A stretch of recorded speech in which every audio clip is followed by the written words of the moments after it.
He looked up at me, his cracked lips trembling, small hands shaking like bare branches in a winter storm. "Please, water," he croaked, his voice barely more than a whisper, so thin it seemed it might vanish before reaching my ears. The chain shackled to his ankles scraped the concrete as he moved, the metallic grating echoing in my mind, etching itself into memory with a burn I would never forget. Then, from the shadows, she stepped forward. My wife. She loomed over him, clutching a water bottle as though it were a holy artifact, something sacred. But with deliberate malice, she tilted it downward, letting the cool liquid trickle slowly into the dirt at his feet, feeding the earth rather than the child who begged for mercy. Her lips curled into a sneer. Then she seized a garden hose. A click, a hiss, and then a blast of freezing water. It struck him with force, soaking his frail body, as if he were nothing more than a filthy stray, something to be shooed away. I stood frozen in the doorway's dim outline, silent, unmoving, watching, and in that moment, something broke inside me. A quiet fracture, almost imperceptible, but real. A shadowed resolve stirred deep within, awakened by the cruelty before me. Years earlier, I had left behind a steady job, a calm life, the familiar rhythm of the city that had raised me. Her voice, soft, yearning, had drawn me back to her roots. She had spoken of missing her mother, of wanting our son to grow up surrounded by warmth and family. I had believed her. God help me, I had loved her completely. We moved to her mother's estate. 2 homes joined by a wide, rolling lawn. I poured my savings into repairs, patched fences, installed cooling systems, cleared her mother's debts when collectors began calling. I thought I was building a sanctuary. I didn't realize I was sealing the doors of my own prison. The changes came slowly, like hairline fractures in a frozen lake, unseen at first, but deadly beneath the surface. My son's cheerful voice quieted, replaced with sighs too heavy for a child. "I'm just tired," he'd whisper. "Mom's mad again." My wife began sleeping in a separate room, blaming stress. Groceries began disappearing. Tools vanished from the shed. One night, I found my son behind the garage, curled up and chewing on dry crackers. He told me his grandmother had said dinner wasn't for worthless things.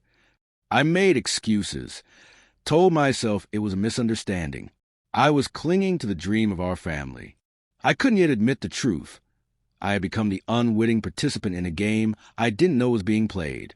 Then, on a quiet Thursday afternoon, everything changed.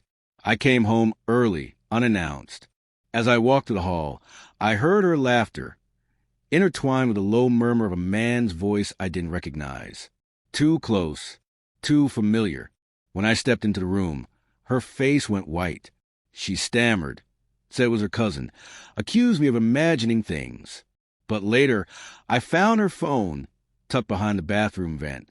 Thousands of messages, photos, voice notes, a sprawling, cruel tapestry of betrayal. They mocked me. She called me the tenant. They referred to my son as the wait.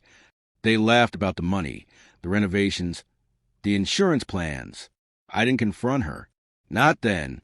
I remained calm, kept my voice even, my habits unchanged. But from that moment on, I watched everything.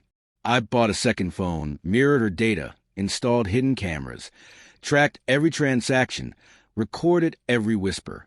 That's how I discovered her mother's signature, forged on a second mortgage in my name. Every lie, every theft, every act of calculated cruelty. I documented it all. I met with a lawyer. Quietly, carefully, I moved assets into a trust for my son. I opened new accounts. I sold off investments.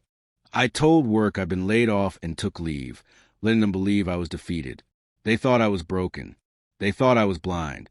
But when I found out how they treated my boy, how they locked him out in the cold, denied him food, hurled insults like stones, my fury nearly overtook me. I held it in. I needed one more piece of undeniable truth. So, that afternoon, I came home early again, this time parking a block away and slipping through the side gate. I moved quietly, phone in hand. And there he was, my son, curled beside the doghouse, soaked through, a chain fastened tight around his ankle. He trembled as he begged, barely able to speak, and she stood over him, laughing. I recorded every second of it. Then I stepped forward. "No more," I said.